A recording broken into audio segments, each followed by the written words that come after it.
नमस्कार, मिशन सच नेटवर्क से मैं राजेश रवि।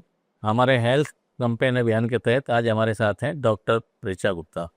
ऋचा गुप्ता से हम महिलाओं और किशोरों की सावधानियों के बारे में और वर्तमान में क्या स्थिति चल रही है उस पर चर्चा करेंगे। तो नमस्कार डॉक्टर साहब। नमस्कार रवि जी। आजकल हम देखते हैं कि करियर के चक्कर में महिलाओं का, खासकर जो युवतियां हैं, शादी तो हो जाती है पर घर की जिम्मेदारी बढ़ जाती है और नौकरी की जिम्मेदारी बढ़ जाती है। तो कहीं ना कहीं घर में कुछ गड़बड़ तनाव होने लग जाती है, शरीर भी दिक्कत देने लग जाता है। तो क्या सावधानी बरतें कि इन दोनों में सामंजस्य हो जाए? आपने बिल्कुल सही बोला कि आजकल की महिलाओं पर डबल जिम्मेदारी आ गई है। पहले महिलाएं सिर्फ घर का काम करती थी, लेकिन अब क्योंकि आपने देखा होगा कि हर क्षेत्र में महिलाएं बहुत आगे बढ़ रही हैं। बिल्कुल। वर्किंग वुमेन्स, हर कोई कैरियर बना रहा है। कैरियर बनाने की चाह प्लस साथ में उनको परिवार को भी संभाल के चलना है, क्योंकि ये जिम्मेदारी अधिकतर महिलाओं की ही होती है। तो ये डबल बर्डन उनको काफ़ी स्ट्रेस में डाल रहा है। और आपको जैसे कि आजकल आपने देखा होगा बहुत सारी समस्याएं बढ़ गई हैं, खासकर मानसिक बीमारियां, मेंटल हेल्थ प्रॉब्लम्स बढ़ती जा रही हैं। इसके कारण मेंटल हेल्थ प्रॉब्लम्स के साथ साथ ये जो स्ट्रेस है वो हमारी और भी बीमारियों को जन्म देता है। अब हम जैसे बात करते हैं, आपने महिलाओं की बात की, तो महिलाएं सबसे पहले जड़, जैसे हम बोलते हैं किसी का भी बीज अगर सही नहीं होगा तो पेड़ सही नहीं उगेगा। तो अगर हम किशोरावस्था में ही ध्यान नहीं रखेंगे तो आगे भी बीमारियां बढ़ेंगी। अब किशोरावस्था में भी आजकल सोशल मीडिया का प्रेशर बहुत ज़्यादा है। लड़कियों में अच्छा दिखने की चाह प्लस कैरियर, माँ बाप चाहते हैं कि भाई लड़कियां हर क्षेत्र में आगे बढ़ें। इसके कारण लड़कियों का देर देर तक जागना, बिल्कुल लाइफ स्टाइल आपने देखा होगा कि हमारे जब हम परिवार में रहते थे तो एक सुबह उठना बहुत अच्छी बात मानी जाती थी। अब आजकल देर रात तक लोगों को पढ़ाई देर रात तक करनी है, पार्टियां करनी है। इसके चक्कर में पूरा हार्मोन, जो बॉडी के हार्मोन है, पूरे बिगड़ जाते हैं, असंतुलन बढ़ जाता है। मैं एक हार्मोन की बात करूंगी, मेलाटोनिन हार्मोन, जो कि बहुत ज़रूरी होता है हमारे जो पीरियड्स होते हैं, जो माहवारी होती है, उसको नियंत्रित करने में। और जब अगर हमारी लाइफ स्टाइल ठीक नहीं होगी तो ये हार्मोन का संतुलन बिगड़ जाता है। इसके कारण पीसीओडी, आपने देखा होगा, पीसीओएस, पीसीओडी एक पॉलीसिस्टिक ओवेरियन डिजीज, जिसको अब नाम बदलकर पीओएमएस लग गया गया, मतलब poly endocrine metabolic ovarian syndrome. मतलब ये एक ऐसी बड़ी बीमारी बन गई है कि हमारे ओपीडी में भी जो माहवारी से संबंधित समस्याएं हैं, एक्ने प्लस मोटापा, ये सब बीमारियों से जो किशोरावस्था में कम से कम रोज हम कम से कम अपनी जितनी ओपीडी है उसके 50% हमारे पेशेंट इसी तरह के होते हैं। माहवारी की अनियमितता के कारण दूसरा एनीमिया, खून की कमी। पहले माना जाता था कि खून चलो 8 है 10 है ठीक है, लेकिन अब WHO ने भी गाइडलाइन कर दी है कि महिलाओं में कम से कम खून 12 होना चाहिए। अब हमारा ये है, सरकार ने लगा रखा है एनीमिया मुक्त भारत, मतलब हर औरत का खून कम से कम 12 ग्राम होना चाहिए। तो जैसे कि मैंने कहा कि दो चीजें हो गई, एक तो आपका एंडोक्राइन सिस्टम ठीक होना चाहिए, दूसरा आपका ब्लड ठीक होना चाहिए, तीसरी आपने देखा होगा आजकल डायबिटीज। तो डायबिटीज की जड़ हो गई है पीसीओडी, पीओएमएस। अगर ओबेसिटी होगी, अगर मोटापा होगा तो पूरे हार्मोन्स असंतुलित होंगे, तो आगे चलकर ये डायबिटीज को जाएंगे।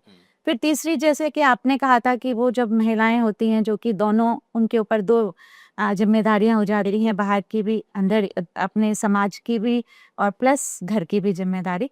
तो इन महिलाओं में इसके कारण, पीओएमएस के कारण, एनीमिया के कारण इनफर्टिलिटी, क्योंकि क्या होता है, जैसे ही कैरियर, पहले तो महिलाएं कैरियर सेट करती हैं, कैरियर सेट करने में वो उनकी उम्र हो जाती है 30 साल। 30 साल के बाद फिर उनको लगता है कि अरे बहुत देर हो गई, अभी तक हमें बच्चा नहीं हुआ। पहले जो हम कहते थे कि भाई आप प्लानिंग करो, 1 साल लो, 1.5 साल लो, अब मेरे पास आती हैं कि हम 3 साल 3 महीने से ट्राई कर रहे हैं, बच्चा नहीं लग रहा। क्योंकि हर बात की जल्दी है, पहले कैरियर सेट करने की जल्दी, उसके बाद बच्चा पैदा करने की जल्दी। तो ये जो पीओएमएस हो गया, plus anaemia, thyroid, diabetes, hypertension, ये सब लाइफ स्टाइल डिजीज हैं, स्ट्रेस से रिलेटेड है। इनके कारण बच्चा नहीं लगता, गर्भधारण में समस्याएं। फिर 30 से 35 साल की उम्र में अगर बच्चा लगता है, लेट कैरियर लेट सेटल होता है, तो फैमिली लेट शुरू होती है। समाधान क्या है? हाँ, फैमिली लेट शुरू होती है, तो ये सब प्रॉब्लम है। तो समाधान है बैलेंस। सबसे पहले आप अपनी हेल्थ पे ध्यान दें, कैरियर के प्रति इतना नहीं भागें कि अपनी हेल्थ को पीछे छोड़ दें, क्योंकि अगर हमारा शरीर स्वस्थ रहेगा तभी हम एक खुद पूरा 100% दे पाएंगे, और जब हम 100% दे पाएंगे तभी एक स्वस्थ समाज का विकास होगा।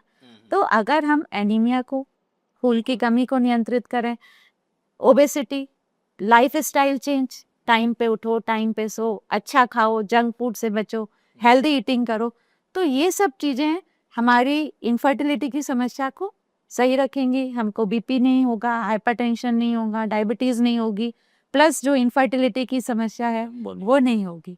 तो यही है कि आप स्ट्रेस नहीं करें, अपना हेल्थ चेकअप प्रॉपर कराते रहें, खुद का भी ध्यान रखें। ये आपने देखा होगा कि महिलाएं होती हैं जो बच्चा कुछ खाना खा लिया, सबसे बाद में खाना खा, वही अरे कोई बात नहीं, वही 2 रोटी बची, 2 रोटी है, कोई बात नहीं, मैं तो ब्रेड खा लूंगी, इतनी दाल बची है, कोई बात नहीं, मैं नहीं खाऊंगी। हाँ बिल्कुल। हाँ नहीं, अब जैसे अपन कहें कि भाई एक तरफ करियर के चक्कर में वो 30 साल के हो जाते हैं और फिर वो भी जल्दी है उनको। एक महिलाएं ऐसी भी हैं जो घर में रहती हैं, ये सब भी करती हैं, और उसके बाद जब छोटी मोटी कोई घर में परेशानी होती है स्वास्थ्य संबंधी, तो वो उसको ठीक है, मेरे तो सिर में दर्द ऐसे हो जाता है, मैं तो सुबह से काम कर रही हूँ इसलिए हो जाता है। इग्नोरेंस तो इसमें सबसे ज्यादा रोल आता है मेल पार्टनर का। भाई उसको भी ध्यान देना चाहिए। अगर उसको लगता है कि वाइफ कोई चिड़चिड़ा रही है, उसको कमजोर लग रही है, और सबसे जरूरी है कि रेगुलर हेल्थ चेकअप, तो मैं सब महिलाओं से निवेदन करूंगी कि वो अपने ब्लड, हीमोग्लोबिन लेवल, थायराइड, है ना, शुगर, बीपी, इन सब का चेकअप जरूर कराएं। और आजकल आपने सुना होगा, इसमें मैं एक चीज और ऐड करना चाहूंगी, कैंसर। आपने सुना होगा कि महिलाओं में कैंसर बहुत ज्यादा होता है, और सबसे ज्यादा इंसिडेंस किस कैंसर का है? सर्वाइकल कैंसर और ब्रेस्ट कैंसर। ये दोनों महिलाओं के कैंसर हैं। बिल्कुल। तो जो अब मैं आपको एक और अच्छी न्यूज देना चाहूंगी कि सर्वाइकल कैंसर एक ऐसा इकलौता कैंसर है जिसके अगेंस्ट वैक्सीन आ गया है। क्योंकि सर्वाइकल कैंसर होता है एचपीवी वायरस से, और एचपीवी वायरस के अगेंस्ट एचपीवी वैक्सीन है, सर्वाइकल कैंसर वैक्सीन, जिसे कि एचपीवी वैक्सीन कहते हैं। और सबसे अच्छी बात यह है कि ये वैक्सीन अपने राजस्थान गवर्नमेंट के द्वारा, इंडिया गवर्नमेंट के द्वारा, अभी मोदी जी ने करीब 2 महीने पहले ही उन्होंने घोषणा की है कि 14 से 15 साल की लड़कियों को इसकी 1 डोज फ्री लग रही है। अच्छा, गवर्नमेंट में। तो ये तो फ्री लग रही है।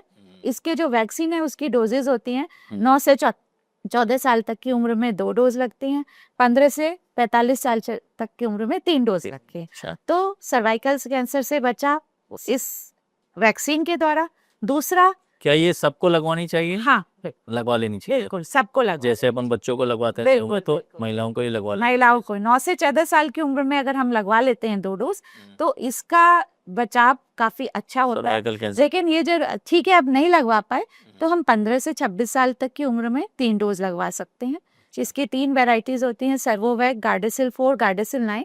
तो अपने जो भी पास के स्त्री रोग विशेषज्ञ हैं उनसे जाके आप सलाह लें, और आपके घर में जो बच्चे हैं उनको जरूर लगवाएं। हालांकि ये बॉयज में भी रिकमेंडेड है। अच्छा। हाँ, क्योंकि जो एचपीवी वायरस है वो बॉयज में भी कुछ कैंसर करता है, जेनाइटल कैंसर होते हैं, वार्ड्स होते हैं, कुछ इस तरह के कैंसर इस वायरस के द्वारा होते हैं। तो बॉयज में भी लगा लेना चाहिए, लेकिन गर्ल्स में तो जरूर लगाना चाहिए।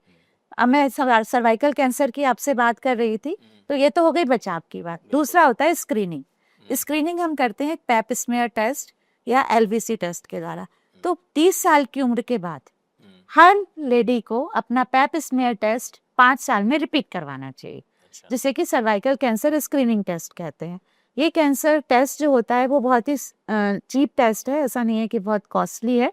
और किसी भी अपने गायनी विशेषज्ञ के पास जाएं, वो आपको ये टेस्ट बताएंगे कहाँ होगा और वो करवाएं। तो शरीर में कोई सिम्टम्स हैं तब कराएं या कराना ही चाहिए? स्क्रीनिंग टेस्ट है, कराना ही सिम्टम्स तो चाहिए, अलग होते हैं, कराना ये ही तो चाहिए ये तो। हाँ बिल्कुल कराना चाहिए। एक चीज़ क्या है कि जैसा आज मीडियम क्लास परिवार में माना जाता है कि मैं कोई भी टेस्ट कराने जाऊंगा और प्राइवेट में चला गया तो बहुत पैसा लगेगा, ये तो क्या फ्री ये में सरकारी? अवेलेबल है, सरकारी में मैं बिल्कुल वही फ्री पूछ रहा में। हूँ कि ये फ्री में सरकारी में वैक्सीन फ्री उपलब्ध में है। अवेलेबल हो गया, सर्वाइकल कैंसर का ये पैप स्मीयर टेस्ट है, ये भी फ्री ये में। फ्री में अवेलेबल है। आप गवर्नमेंट अलवर में गवर्नमेंट हॉस्पिटल में आप जाएं, अपना टेस्ट कराएं, फ्री में अवेलेबल है। तीसरा, मैंने आपसे बात की ब्रेस्ट कैंसर की, तो ब्रेस्ट कैंसर का जो सबसे जो स्क्रीनिंग टेस्ट है, सेल्फ ब्रेस्ट एग्जामिनेशन, क्या अपना ब्रेस्ट खुद एग्जामिन करें। अच्छा, किस तरह से करना है ये आपके पास के जो स्त्री रोग विशेषज्ञ हैं वो बता देंगे, क्योंकि यहाँ पर इतने कम समय में बताना संभव नहीं है। क्या वो मतलब तो किस तरह से आपको करना है, और आपको जब भी कोई ब्रेस्ट में आपको ऐसी कोई गांठ महसूस होती है जो बढ़ रही है, जो काफी दिनों से है, तो आप तुरंत डॉक्टर से संपर्क करें। और जिनके फैमिली में ब्रेस्ट कैंसर की हिस्ट्री है वो तो जरूर जाके अपनी जांच कराएं। फिर एक टेस्ट होता है मैमोग्राफी, जो कि ब्रेस्ट कैंसर स्क्रीनिंग के लिए है। ये तो आ गई जनरल बात। अब आते हैं प्रेग्नेंट लेडीज पे, कि प्रेगनेंसी से पहले क्या प्लान करें, प्रेगनेंसी में क्या करें, और प्रेगनेंसी में क्या क्या हमें जो हमारे चेतावनी के लक्षण हैं उनसे मैं आपको उनके बारे में बताते हैं। सब जब भी हम प्रेगनेंसी प्लान करते हैं तो कहते हैं कि आप फॉलिक एसिड स्टार्टिंग से शुरू कर दो। प्री कॉन्सेप्शनल फॉलिक एसिड अगर लेंगे तो बच्चे जो बनावट होगी उसमें कई न्यूरल ट्यूब डिफेक्ट और कुछ एबॉर्शन की रिस्क कम हो जाती है। दूसरा है थायराइड का टेस्ट। तीसरा, अभी मैंने आपको बताया था, हीमोग्लोबिन। हीमोग्लोबिन 12 होना चाहिए। थायराइड जो है वो नॉर्मल होना चाहिए। अगर कोई पहले शुगर की बीमारी है, डायबिटीज़ है, हाइपरटेंशन है, तो वो कंट्रोल में रहना चाहिए। अगर किसी को बार बार गर्भपात हो रहा है तो वो आप पहले डॉक्टर से मिलें कि क्यों हो रहा है, क्या कारण है। कई बार बच्चेदानी में कुछ जन्मजात खराबियां होती हैं जिनको हमें पहले से सही करना होता है, तो इस बारे में आप सलाह जरूर लें। कई लोग इस चक्कर में फंस जाते हैं, ऊपरा है, वैद्य के चक्कर में चले गए, है ना, हाँ, इन चीजों में चले गए। तो इन चीजों, ठीक है, कई लोग आपके इस घर वाले ससुराल वाले बोल रहे हैं तो आप उनको उनकी मन रखने के लिए मान लो, क्योंकि ये भी एक झगड़े का कारण बन सकता है। लेकिन आप डॉक्टर से जरूर मिलें। डॉक्टर से ही लेनी है। फिर दूसरा, जैसे ही आपको प्रेगनेंसी कंफर्म होती है आप फॉलिक एसिड लें, प्लस शुरू के 3 महीने में 2 सोनोग्राफी जरूरी होती है। एक जैसे ही पता लगता है प्रेगनेंसी है, वैसे ही एक 3 महीने की सोनोग्राफी, जिससे हमें बच्चे की कोई भी जन्मजात खराबी होती है मेजर, वो पता चल जाती है। फिर आता है अपनी दूसरी तिमाही, तीसरे से छठे महीने की। इस तिमाही में 4.5 महीने पे एक सोनोग्राफी होती है जिसे हम बोलते हैं लेवल 2 या एनामली स्कैन। तो बच्चे में कोई भी जन्मजात खराबी हो वो इसमें पकड़ में आ जाती है। आप बोलेंगे इतनी सारी सोनोग्राफी क्यों, पहले तो नहीं होती थी। वो इसलिए क्योंकि आजकल आपने देखा होगा, सुना जाता है कि बच्चे में ये खराबी निकल गई, किसी का सिर नहीं बना, किसी के पीठ पे फोड़ा है, क्योंकि इतना ज्यादा पॉल्यूशन हो गया है। बिल्कुल। पॉल्यूशन प्लस अपनी हैबिट्स, अल्कोहल, स्मोकिंग, लड़कियों में भी आजकल मेट्रो सिटीज में ये आम बात हो गई है, और अपना लाइफ स्टाइल। तो इन सब के कारण ये बीमारियां बढ़ती जा रही हैं। फिर हमारा आया ये दूसरी तिमाही। दूसरी तिमाही में एक ये सोनोग्राफी हो गई, टीके लग जाते हैं, हीमोग्लोबिन चेक हो जाता है, शुगर डायबिटीज का स्क्रीनिंग टेस्ट हो जाता है। फिर आता है अपना तीसरी तिमाही, छठे से 9वें महीने में। इस तिमाही में शुगर, कई बार डायबिटीज इस दौरान पता चलती है, जो कि सिर्फ प्रेगनेंसी में होती है, जिसे कहते हैं जेस्टेशनल डायबिटीज। अच्छा, तो जेस्टेशनल डायबिटीज का भी पता हमें इसी दौरान लगता है। किसी के पहले नहीं है तो भी हाँ, तो भी ये हो सकती हो सकती है। हाँ, जिसे हम बोलते हैं कि सिर्फ गर्भावस्था में डायबिटीज, जो कि डिलीवरी होने के बाद ठीक हो जाती है। ये डायबिटीज भी बहुत पता लगाना बहुत जरूरी है, क्योंकि अगर जेस्टेशनल डायबिटीज है तो बच्चे में भी डायबिटीज हो सकती है, बच्चे में कुछ जन्मजात खराबियां हो सकती हैं, बच्चे का वजन ज्यादा बढ़ सकता है, बच्चे के चारों तरफ पानी ज्यादा हो सकता है, और कई बार बच्चा अचानक से पेट के अंदर सांस छोड़ देता है, जिसे हम बोलते हैं सडन डेथ। पता ही नहीं चलता। कई बार आपने सुना होगा 9 महीने तक बोलते सब कुछ सही चल रहा था, अचानक बच्चे। अच्छा, हाँ, बिल्कुल। तो इसमें सबसे जो कारण है महत्वपूर्ण, वो है डायबिटीज। इसी तिमाही में बीपी बढ़ने की समस्या होती है, खून की कमी है, सूजन हो जाना, कई बार बच्चा अंदर घुटने लगता है। तो ये तीसरी तिमाही में सोनोग्राफी, बच्चे के घूमने का ध्यान रखना, बच्चा दिन में 10 से 12 बार घूमना चाहिए। कोई भी आपको ब्लीडिंग हो रही है, कोई भी ऐसा लक्षण आपको लग रहा है जो कि असामान्य है, तो आप डॉक्टर से जरूर मिलें। और फिर आता है प्रसव। आप क्या पूछना चाहेंगे प्रसव के बारे में? हाँ नहीं, इसमें दो चीज़ थी। एक तो ये जो आपने सारे टेस्ट बताए, तो ग्रामीण क्षेत्र में अक्सर ये सब नहीं करवाए जाते हैं। नहीं, यही मैं आपको बता रही हूँ कि सरकार की तरफ से नहीं, सरकार की सीएचसी तरफ से सीएचसी तो सब अवेलेबल है। पर और आजकल तो मतलब जिन लोगों को नहीं पता है मैं उनको बताना चाहूंगी कि आजकल पूरे टेस्ट गवर्नमेंट में फ्री में हो रहा है। आपका ममता कार्ड बनता है, ममता कार्ड में सब टेस्ट फ्री में। ग्रामीण आप वालों के लिए ग्रामीण विशेष वालों के लिए हाँ विशेषकर फिर उनको वाउचर दिए जा रहे हैं, जिसके द्वारा माँ वाउचर योजना, जिसके द्वारा आप किसी भी प्राइवेट में जाके अपनी सोनोग्राफी करवा सकते हो फ्री में होती है वो भी। कैल्शियम आयरन हर आंगनवाड़ी पे फ्री में आपको पर ठीक है। हीमोग्लोबिन का टेस्ट, शुगर का टेस्ट फ्री में आपको। तो ये आप कह ही नहीं सकते, कोई भी ग्रामीण महिला ये नहीं कह सकती मेरे पास पैसे की कमी थी। बस उनको जाके रेगुलर लापरवाही नहीं बरतते हैं, लापरवाही सावधानी बरतते और दूसरा आंगनवाड़ी की जो आशा वर्कर्स हैं वो घर घर जाके बताती। हैं। हाँ, तो जो एक इंफ्रास्ट्रक्चर है वो नियम है वैसे बताती हाँ है वो। बताती है इंफ्रास्ट्रक्चर है बहुत अच्छा है। और जहाँ अगर नहीं हो पा रहा है तो आप वहाँ जाके आंगनवाड़ी केंद्र में मिले। अब जैसे हम तो अपने जब प्रसव का समय आता है तो नॉर्मल और ऑपरेशन वाले में से क्या सिलेक्शन करना चाहिए, ये या सिलेक्शन पेशेंट का होता ही नहीं। कई बार ऐसा होता है कि पेशेंट सिलेक्शन कर नहीं लेता है? नहीं, ये पेशेंट का सिलेक्शन होता ही नहीं है। ये सिलेक्शन का काम है डॉक्टर का। सबसे जो मिथ है कि ना आते हैं हमारे पास पेशेंट, मैडम हमें तो नॉर्मल डिलीवरी ही करवानी है। नहीं, ये तुम्हारा सिलेक्शन नहीं है, ये तुम्हारी स्थिति का सिलेक्शन है। ठीक कि बात है। पहले तो बच्चे को कोई प्रॉब्लम तो नहीं है, माँ को कोई प्रॉब्लम तो नहीं है, आपके लिए क्या चीज सही है, नॉर्मल या ऑपरेशन। ये नॉर्मल डिलीवरी ऑपरेशन सबसे पहले सिचुएशन निर्धारित करती है। अगर आपका बच्चा उल्टा है, आड़ा है, बच्चे की पानी की कमी है, बच्चे में ग्रोथ कमी है, आप में कुछ ऐसी स्थिति है जिसके कारण आपकी नॉर्मल डिलीवरी नहीं हो सकती, तो ऑपरेशन ही होगा। दूसरा, कई बार आपने सुना होगा पेशेंट बोलता है सब कुछ सही चल रहा था, डॉक्टर ने कहा था नॉर्मल डिलीवरी होगी, अचानक से डरा के ऑपरेशन कर दिया। कोई डॉक्टर ऐसा नहीं है क्या? कई कंडीशन ऐसी होती हैं जो अचानक से क्रिएट होती हैं जिसमें डॉक्टर कुछ भी नहीं कर सकता। उसको बच्चे को बचाना है, माँ को सही रखना है, तो ऑपरेशन करना ही पड़ता। तो ये जो एक मिथ है ना कि भाई जबरदस्ती ऑपरेशन कर दिया, हाँ नहीं, ये नहीं वही मुझे ना कि भाई और हाँ ये भी कई आरोप लोग है, इस तरह का सिलेक्शन, आरोप। हाँ ये आरोप है। और कई बार सिलेक्शन ये भी होता है, कई लड़कियां होती हैं, कई होती हैं जो नहीं टॉलरेट कर पाती, भाई पेन्स हो रहे हैं नहीं टॉलरेट कर पा रही हैं, बहुत दर्द हो रहा है नहीं टॉलरेट कर पा रही, तो भाई बिल्कुल ही उनमें हिम्मत ही नहीं है, वो नहीं पीवी करा रही, नहीं बियर कर रही, तो उस स्थिति में बिकॉज ऑफ अनकॉपरेशन वो कॉपरेट नहीं करती, तो डॉक्टर को डिसीजन लेना पड़ सकता है, तब पेशेंट डिसीजन ले सकता है। लेकिन ये जो है ना कि पेशेंट का डिसीजन नहीं है, ये डॉक्टर का डिसीजन। फिर दूसरी जो बात, सवाल मैं पूछ रहा था कि हालांकि वो एकदम हेल्थ से हो नहीं, क्या ऐसा वास्तव में है कि प्राइवेट डॉक्टरों में कहीं कहीं ऐसा होता है कि जबरन ऑपरेशन यही करके आपको बता पैसे के यही लिए? मैं आपको बता रही हूँ ना, हाँ तो पैसे के लिए ऑपरेशन क्या, नॉर्मल डिलीवरी हो रही है उसमें तो कम रिस्क है डॉक्टर को, ऑपरेशन में तो बहुत सारी रिस्क है, एनेस्थीसिया की रिस्क, सर्जरी की रिस्क, बहुत सारी रिस्क है। तो ये जो है ना पैसे के चक्कर में खर्चा वही होगा आपका नॉर्मल ऑपरेशन में, ऐसा कहीं नहीं है, कहीं नहीं होता है। कहीं भी नहीं होता हाँ, है। ये लेकिन आजकल क्या है कि आपने देखा होगा पेशेंट एक्सीडेंट से नहीं मरता, पेशेंट डॉक्टर की लापरवाही से ही मरता है। पेशेंट किसी के पीटने से नहीं मरता, पेशेंट डॉक्टर से की लापरवाही से मरता सही है। सही है। बुढ़ापा है 95 साल की उम्र में, उसकी डेथ नेचुरल नहीं होगी, वो डॉक्टर की लापरवाही से होगी। बिल्कुल। क्योंकि उनको एक डॉक्टर से अच्छा खासा साधन मिल गया, हाँ। वे कुछ नहीं तो डॉक्टर के ऊपर डाल। तो यही एक हमारी जो समाज की धारणा बन गई है ना कि डॉक्टर एक ऐसा जीव मिल गया है कि जिसके ऊपर आप सब कुछ थोप दो, कि हम तो सब दिखा रहे थे, डॉक्टर ने एंड तक तो बोला नहीं कुछ है, बाद में बोल दिया सब कुछ गड़बड़ हो गया। फिर ना डॉक्टर आपके पास 24 घंटे रह रहा है, ना उसने आपका बच्चा बनाया, ना उसने मदर बनाई, ना उसने सिचुएशंस बनाई, सही बात है। वो तो जो स्थिति है वो आपको बता रहा है।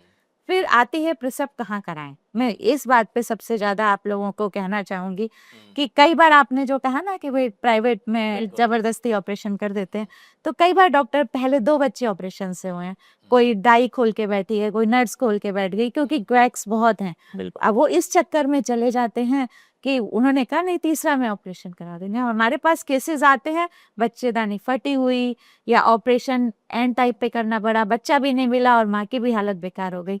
तो कृपया आप प्रसव इस जगह कराएं जहाँ पर माँ और बच्चे के संभालने की पूरी सुविधाएं हों। और अलवर में गायनेकोलॉजिस्ट, सरकारी अस्पताल, ईएसआई, मेडिकल कॉलेज बहुत सारे हैं। तो इन क्रैक्स के, इन नर्स के चक्करों में नहीं फंसें और डिलीवरी वही कराएं जहां सब सुविधाएं हैं। आपको जिस डॉक्टर पे विश्वास है वहीं जाएं, लेकिन ऐसी जगह कराएं, इस चक्कर में नहीं पड़े कि मैं तुम्हारा बच्चा नॉर्मल करा दूंगी।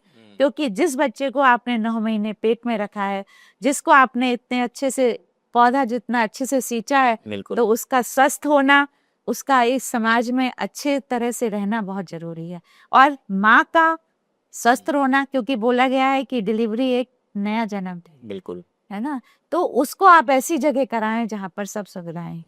क्योंकि डिलीवरी के दौरान, डिलीवरी के बाद बहुत सारी ऐसी समस्याएं हैं जो अचानक से आ जाती हैं। कई बार ब्लीडिंग बहुत ज़्यादा हो जाती है, कई बार बीपी के कारण करेड़े आ जाते हैं, कई बार बच्चेदानी फट जाती है, बच्चा कई बार रोता नहीं है अचानक से। तो जहाँ पर अगर सुविधाएं नहीं होंगी तो कुछ भी नहीं। डिलीवरी के बाद में भी ध्यान रखना है। डिलीवरी के बाद माँ की हेल्थ का प्लस बच्चे की हेल्थ का। आपने कई बार देखा होगा, बच्चा हमने तो अच्छे खासे दूध पी के सुलाया था, सोते सोते रह गया। तो क्यों रह जाता है? क्योंकि हम बच्चे को दूध पिला के सुला देते हैं। आपने बर्पिंग, एक डकार दिलाना बोलते हैं, बर्पिंग।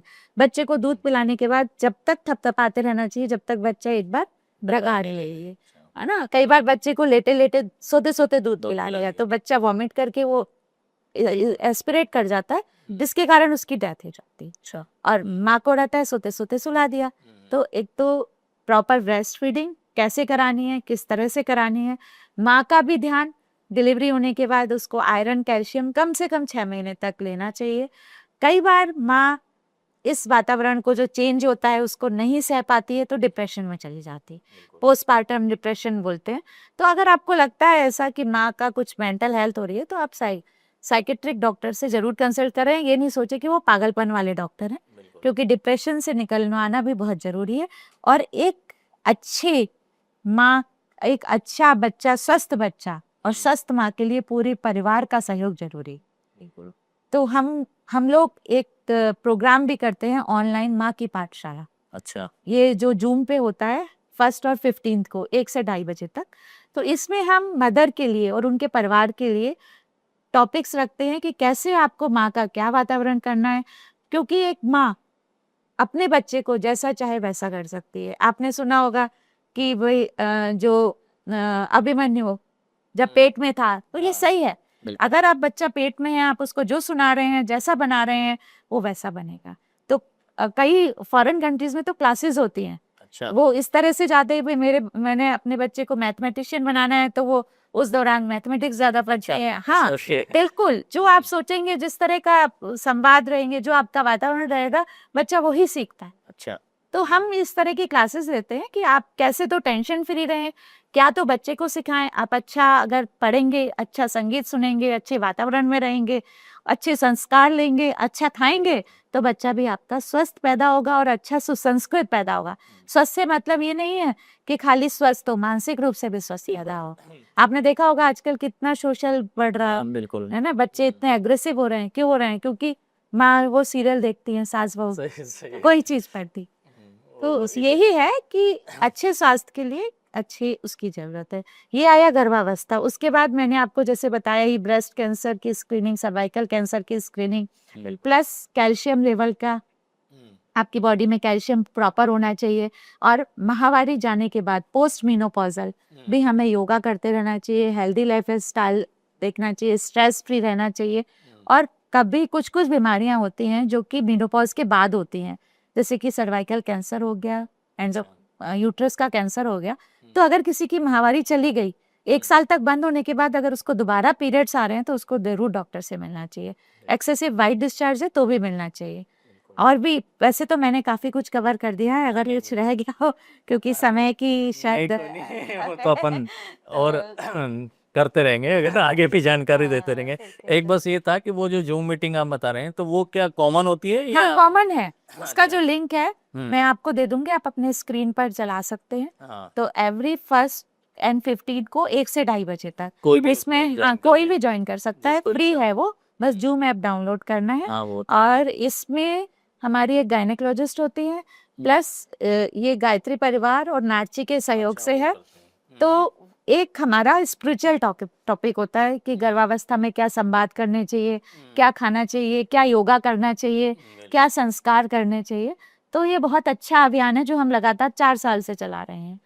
ये हमारा 5th ईयर है उसका रनिंग का। तो ये सब यही है कि एक स्वस्थ समाज बने, सुसंस्कृत समाज बने, और जो समाज में जो इतनी कहना चाहिए एग्रेसिवनेस, स्ट्रेस जो आ रहा है, उसको कम कर सके। कहीं ना कहीं कम हो। हाँ, कम कर सके, क्योंकि ये बहुत जरूरी है।